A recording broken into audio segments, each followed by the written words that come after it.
My dear friends, we see that the harder the process, the more sweeter is the victory.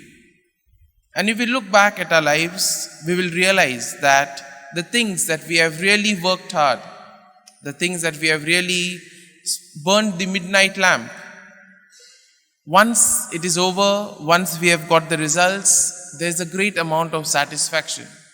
But if something is just served on the platter, then we see that that happiness lasts for a short period of time. And this is exactly what Peter mentions in today's first reading. In a way, it was a kind of a message given to console the early Christians.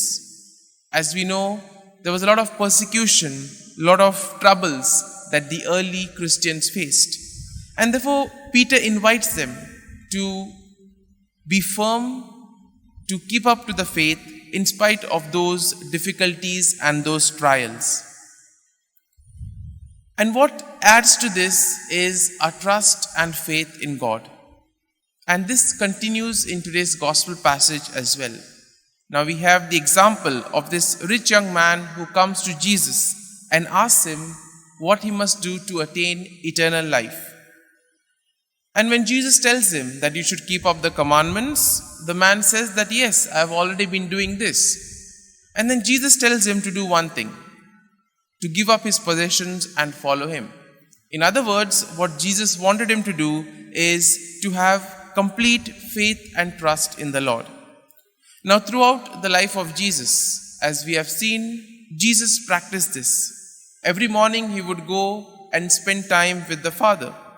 And this connection that he had with the Father, this dependence that he had with the Father, helped him to carry out the will of the Father.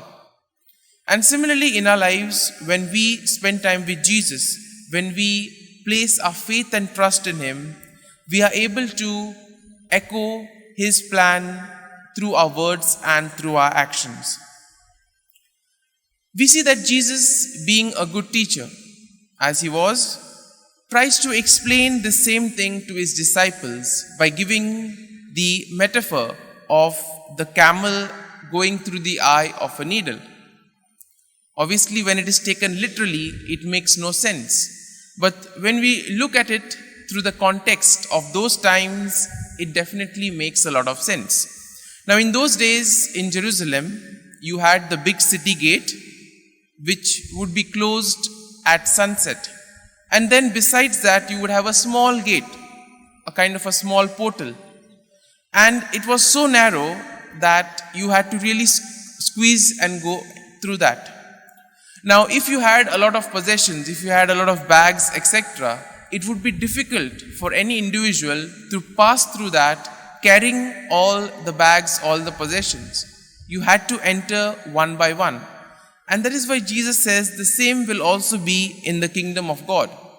If we place our reliance on the things of the world, if we trust the things of the world which are temporary, we will not be able to enter the kingdom of heaven because our trust and faith will not be in God. But if we depend on Jesus, we will be able to do his will on earth.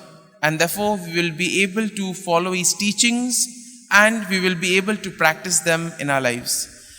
As we reflect on today's readings, we pray for this grace, that just as Jesus was dependent on the Father, we too may be dependent on him and we may place our faith and trust in him so that any problems, any challenges that we face in life, we may be able to deal with it in and through Jesus. Amen.